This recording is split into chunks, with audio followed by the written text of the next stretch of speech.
And why is this called Keith and Addie's life insurance deal with the state prosecution? Because when I was young, when I was 12, during the death of my first grandma, Rosemary Boom, Keith had an idea where with my mom and all the contracts, they should have life insurance policies. Well, they found out I went and narked him out to the fucking courthouse. I went and narked him out right to Ted Grove and John Berg. I mean, I didn't fuck around. I went and just straight told him. And John Berg even said that's disgusting, and so did Ted Grove. But Keith had an idea where everybody on that's contracted me has life insurance policies. Then that way they're warded to the prosecution office, giving my mom and the Gray family immunity. Well, when they found out that no one would take life insurance policies on my contracts, they thought, hey, there's another way to ward them with Ricky, Keith, my mom, and Addie, keeping my mom under investigation so my mom could use Keith and Addie to victimize herself because Keith and Addie are controlling my mom's victimization.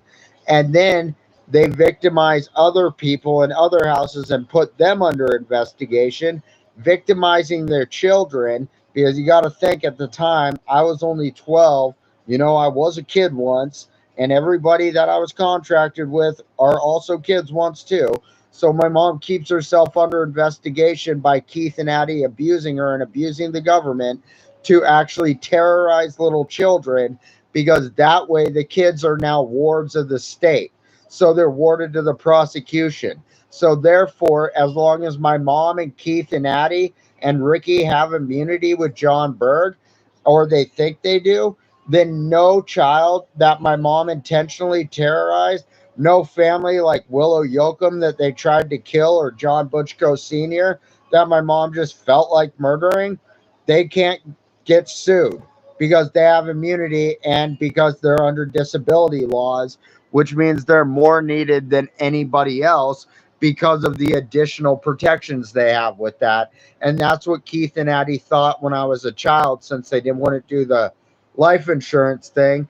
They thought victimize my mom, keep her under investigation, victimize other people, and then they were warding people to the state of Oregon. And that's how they're helping in the racketeering operation. A lot like why my mom moved down here and I wasn't supposed to be here. And they raped Chelsea Clausen's kid in that hospital. And now the kid and Clausen are warded to the prosecution office. And my mom, Keith, and Addie worked on it, and now Keith, Addie, and my mom can't get sued for their crime. That's why they thought about doing all that. It's a Keith and Addie life insurance policy deal.